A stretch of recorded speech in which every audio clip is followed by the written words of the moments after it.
Gjithë që nuk ka asnjë frenim në rrugën tonë të pandalshme drejt antarësimit plot në Bashkimin Evropian.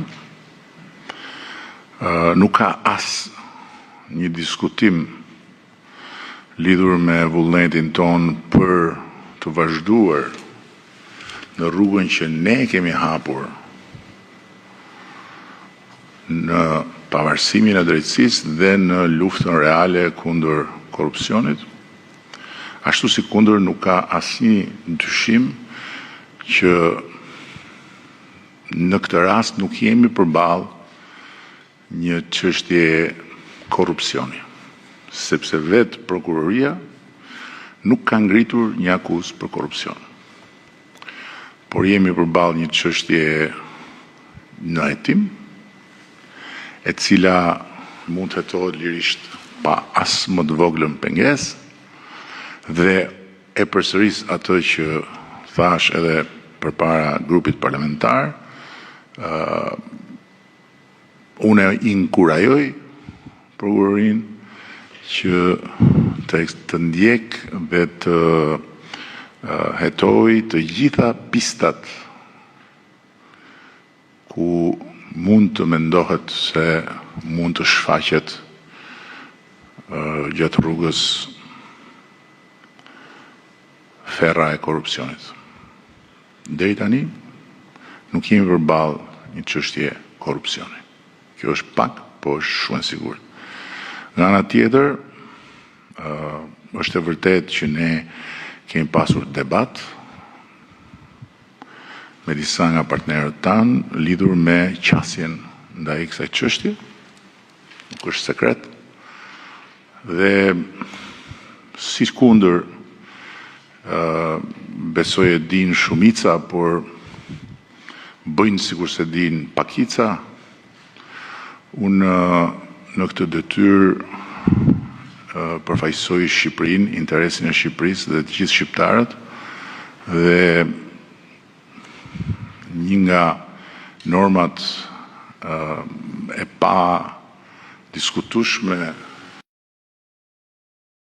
të këtij përfaqësimi është që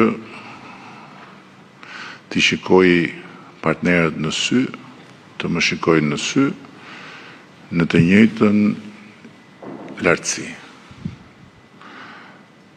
As unë nuk më shkon mendja të shikoj njëri nga lart poshtë, po as nuk më shkon mendja të pranoj që të më shikoj njëri nga lart poshtë. Është shumë e thjeshtë. Dhe dua të them që përtej mënyrës se si janë pikturuar në karikaturat e pazarit politik dhe mediatik, diskutimet tona kanë qenë absolutisht konstruktive, nuk ka pasur absolutisht asgjë, jo si ato që janë thënë, po të ngjashme me ato që janë thënë për sa i përket tensionit apo presionit apo kërcënimit. Këto janë gjëra që nuk ndodhin në ato nivele ku bëhen këto diskutime. Dhe nga ana tjetër, unë besoj që edhe vetë deklaratat e bëra dje nga disa përfaqësi, si dhe nga përfaqësia e Komisionit Evropian, janë shumë të qarta. Janë shumë të qarta. Por varet se si i lexon. Duke pasur parasysh edhe sipërfaqen ku janë shkruar dhe leximin prej saj, edhe thellësinë e marrëdhënieve dhe realitetin e përditshëm të komunikimit në atë marrëdhënie, unë mund t'ju them me plot gojën që leximi i bërë nga ata që kanë vënë kujën se u bllokua Shqipëria dhe mbaroi ëndra europiane është një lexim në rastin më të mirë pervers dhe në rastin më të keq i qëllimshëm edhe për të lënduar këdo që në fakt dëshiron suksesin në këtë rrugë.